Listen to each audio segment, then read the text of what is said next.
Amigos de Radio Victoria o con eso Televisión, a continuación, como todas las semanas, vamos a conversar con el embajador Alberto Garantón.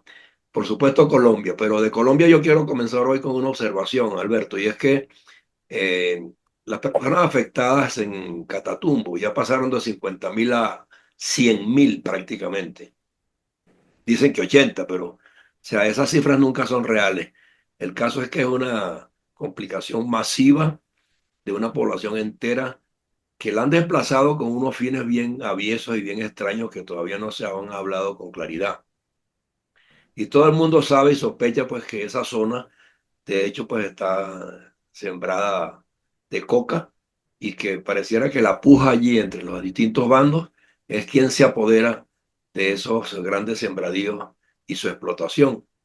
Y allí hay delincuentes y hay funcionarios públicos y hay militares y hay hasta gobiernos comprometidos entre sí. Es lo que todo el mundo piensa y sospecha, porque no es posible que durante ya más de un mes a eso no se le haya podido poner coto. Entonces yo quiero saber qué aprecias tú y qué piensa la gente en Colombia y qué es lo que pudiera ocurrir.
Hay una percepción muy negativa sobre este tema del Catatumbo.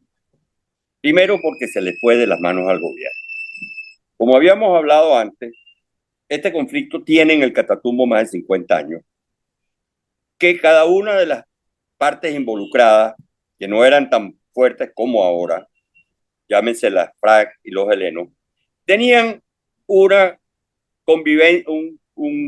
un pacto de convivencia pacífica sobre sus territorios. ¿Qué pasó?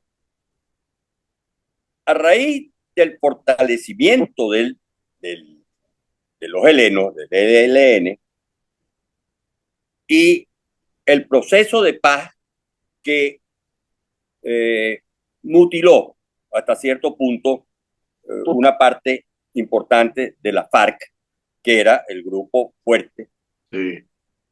porque los helenos nunca fueron más fuertes que la FARC, sino ahora. Y de los helenos viene Petro, ¿no?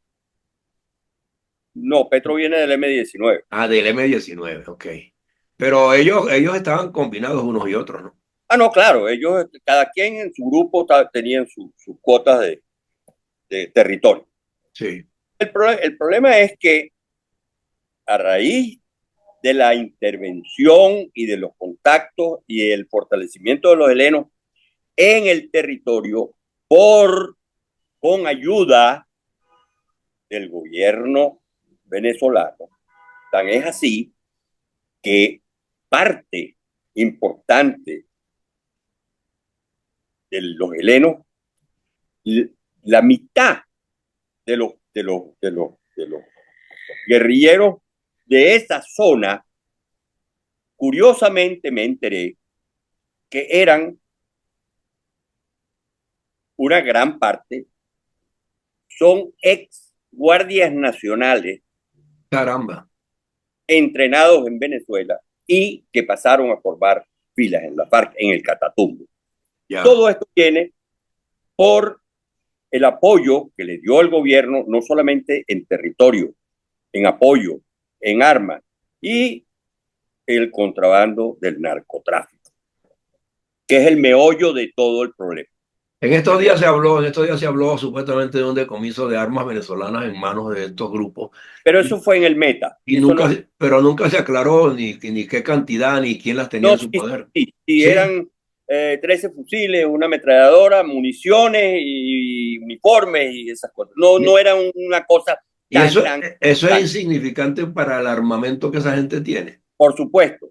Pero eso fue en el Meta y eso lo denunció en su momento la gobernadora y eso no pasó sino de una simple noticia a nivel nacional que no tuvo ninguna consecuencia. El gobierno además no hizo Pero absolutamente. Padrino hizo saber que había sido en el operativo ese conjunto en la frontera.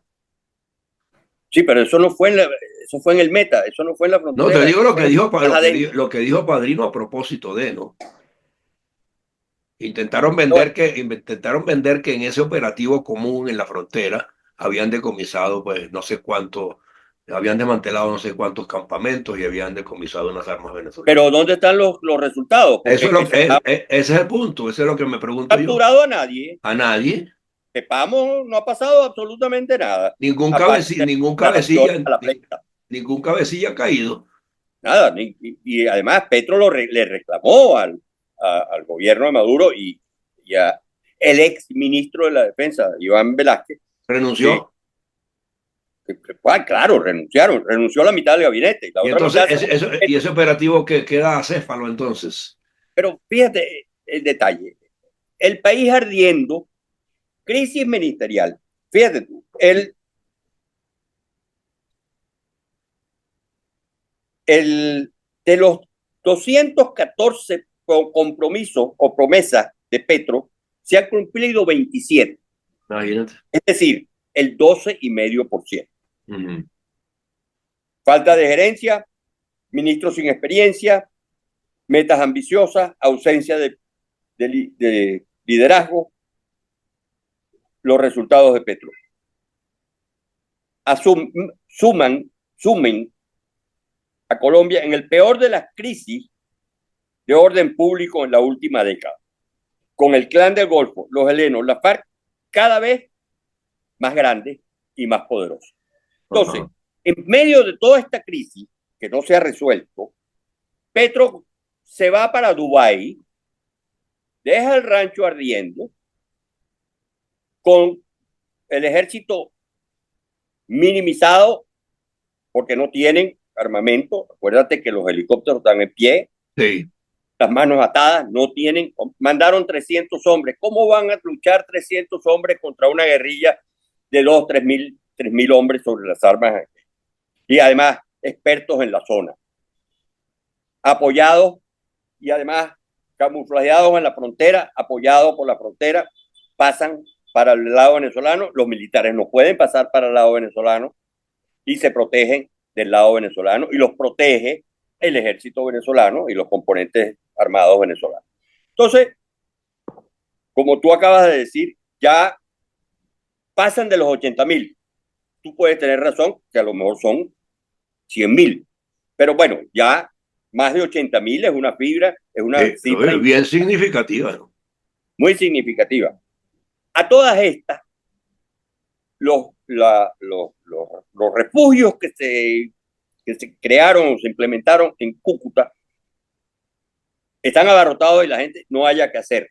A tal punto que muchísimos campesinos con propiedades más o menos significativas en la zona han regresado a la zona a hablar con los jefes del ELN para que los deje trabajar porque no hacen nada en los refugios y ellos se comprometen a colaborar y a cumplir con la guerrilla. Tan es así que la guerrilla le digo, bueno, cuando esta gente le pide clemencia por alguna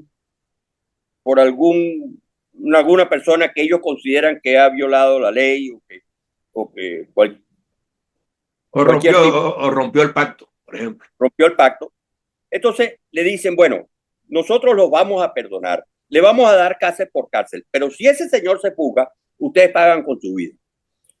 Entonces, esta gente que está desesperada dice, bueno, además, las propiedades están al garete. Los sembradíos están al garete. Lo que son los marranos, las gallinas, el ganado, todo eso está regado, eso está cimarrón, no hay quien los controle, no hay quien los alimente, no hay quien los críe, etc. Entonces, ellos están pidiendo volver a la zona, fíjate, no a todos, algunos, los que más o menos tienen algún territorio importante que pueda cultivar, y además van a cultivar también la hoja de coca, porque ahí, dentro de todo el cultivo, bueno, yo te dejo cultivar yuca y maíz, etcétera, pero tú me vas a cultivar también coca y me vas a dar la coca a mí. Exactamente. Entonces, eso ha creado una crisis en la zona sumamente grave. Petro paseando por Dubái, y que en una cumbre mundial de gobierno a la que asistieron Elon Musk, el presidente de Polonia y el presidente de Guatemala.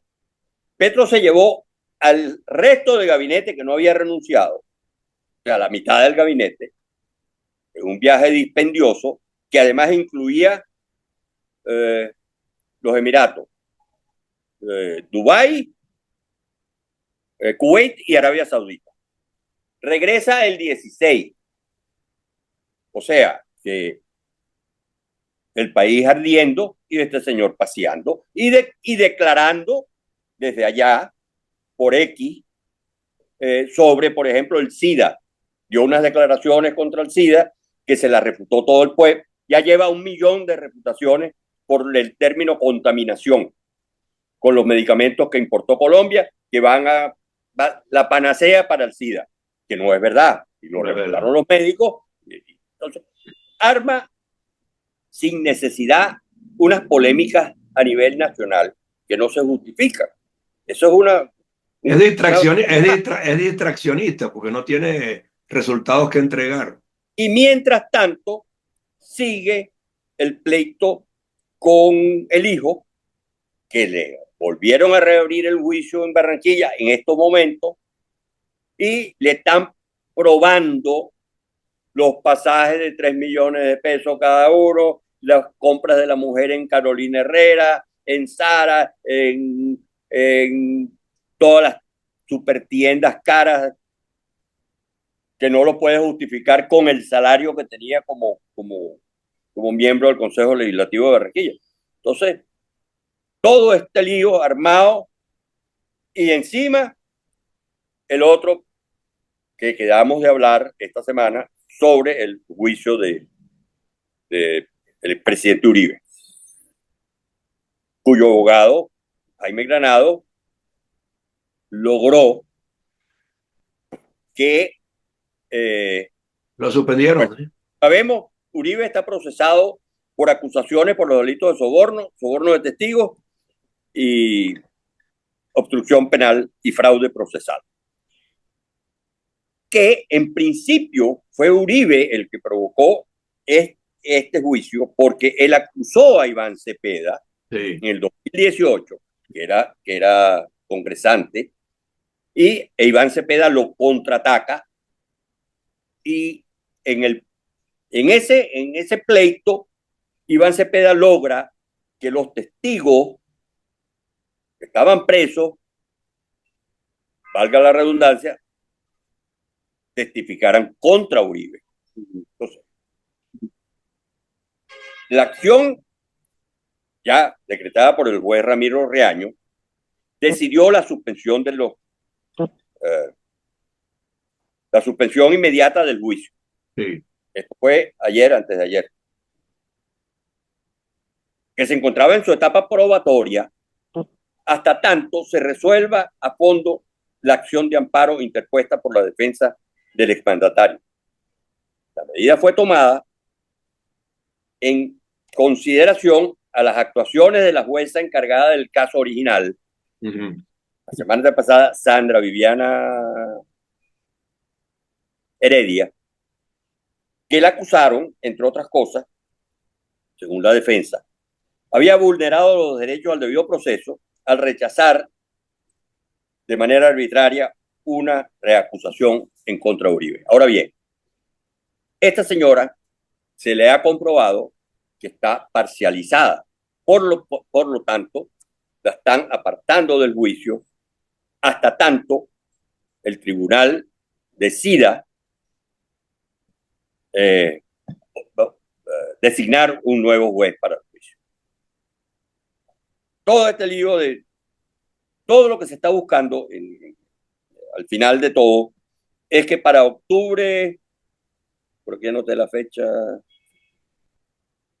Octubre del año que viene, no, octubre de este año, prescriba la acción contra Uribe porque ese juicio ha tenido muchos altibajos, lo aplazan, lo reactivan, lo vuelven a aplazar y ya el 8 de este año, el 8 de octubre, la acción prescribiría por agotamiento de término,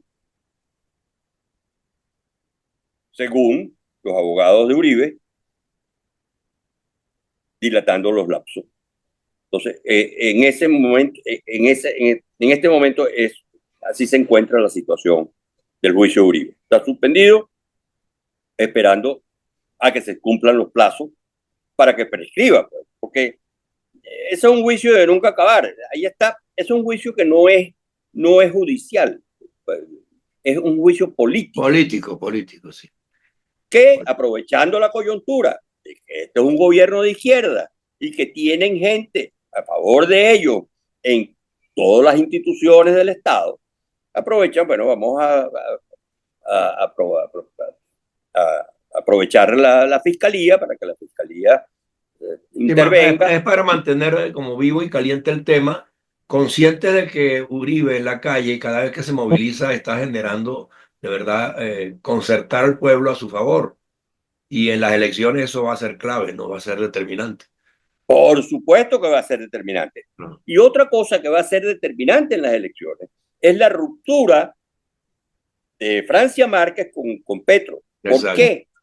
Porque se van a deslindar los de la izquierda de Francia Márquez del petrismo. Y eso les va a dividir el pacto histórico. Exacto. Y ahí están, bueno, ellos de todas maneras, desde mi punto de vista y mi opinión, es que ellos están perdidos. Ellos no ganan una elección medianamente libre y justa el año que viene, pero mira, ni que vengan los 16 candidatos que acaban de salir en Ecuador. En resumidas cuentas, Petro está derrotado de antemano, quiéralo o no lo quiera. Total, total. Ahí no tiene vida ninguna. O sea, la izquierda en general. En Y general. él en particular. Petro, bueno, él va a tratar de influir y ahora le reventó el lío de Papá Pitufo. Ah, ese es otro caso, sí. Que es el rey del contrabando, que aportó 500 millones a la campaña, que acaba de salir a la luz pública, que se los entregó a un español nacionalizado express colombiano, un señor Javier Badel, ajá, y, y, se del cual, según él, no tenía conocimiento, pero todo el mundo sabe que sí tenía conocimiento del señor Benedetti. Claro. Porque Benedetti fue el que manejó la campaña de Uribe. Quizás no los fondos, pero consiguió los fondos. Pero Benedetti lo tiene chantajeado a todas luces, ¿no? Así es. Y todos sabemos que los fondos los manejó Ricardo Roa, que está muy cuestionado también, que es el actual presidente de Ecopetrol, que además lo están investigando por contratos al novio, Bueno, el amiguito. a la pareja, al amiguito, etc. Entonces, todo esto es un desastre. Yo no sé cómo Colombia pudo llegar a estos extremos, porque yo consideré siempre, como toda la política, por supuesto, que Colombia era un país medianamente serio en ese aspecto. Es verdad, sí. Y de repente salen a la luz pública, todos estos desastres que tú dices, bueno, pero ¿cómo es esto? ¿Cómo es posible? En fin, ahí tenemos el, la crisis, como dice la gente, la peor crisis, la crisis más grande que ha tenido institucionalmente y públicamente Colombia en los últimos 10 años. Así es. No, y ahora tiene otro problemita, porque el presidente Molino de Panamá está pensando ponerle allá a los migrantes que le están enviando de otros países, ponérselos en Cúcuta. Sí, lo está pensando, pero está pensando en el Dairén, en la frontera Sí, los que, con, exacto, los con que, Venezuela y Colombia. exacto, que son como 300 Pero más es o que menos. además, el otro problema que tiene es que no solamente son venezolanos los que vienen, No, no, hay de son otros chinos, países. afganos, hindúes, Eh, pakistaníes, etcétera, etcétera, ¿no? exacto, a eso me Ahora, refiero, ¿qué van a hacer con a eso esa me gente? refiero, es un problema serio. Sí, porque ¿qué van a hacer con esa gente? Los gobiernos de esos países van a intervenir por sus nacionales. No lo No, sabemos. no sabemos. ¿Cómo los van a repatriar? ¿Quién los va a mantener? Sí, ¿Cuál es la salida? sí, Porque es grave. sí. No, Tiene cientos de además, migrantes y además, ahí. Alberto, con cuáles recursos los mantienes allí? Porque pues, Estados Unidos, que es el que facilitaba algunos dineros para esas emergencias de los migrantes, retiró el apoyo. Así es. Yo diría que los que se podrían salvar por una intervención del gobierno son los chinos, que digan los chinos, bueno, nosotros vamos a rescatar a nuestros connacionales, Sí. pero nosotros, ¿con qué recursos va a mandar aviones a Afganistán, la No, India? no, no. Y por uno o dos ciudadanos o cuatro menos. No, no, no, es grave lo que está Sí. sucediendo Bueno, en ese es esos. otro problemita que le viene y que no sé cómo lo va a afrontar cuando regrese de viaje. Sí, él regresa el 16, Se llama ya pasado mañana, mañana. pasado mañana. Ahora, yo no entiendo de verdad qué fue a hacer él para allá. De verdad que todo el mundo se pregunta, ¿qué Paseillo, fue a hacer? un paseillo, un No, paseillo. y hubieras oído el discurso que se lanzó. Él es un genio Ah, no, no, en eso sí, inteligencia artificial. en la oratoria de la inteligencia artificial se luce. No, no, no, no, no, no.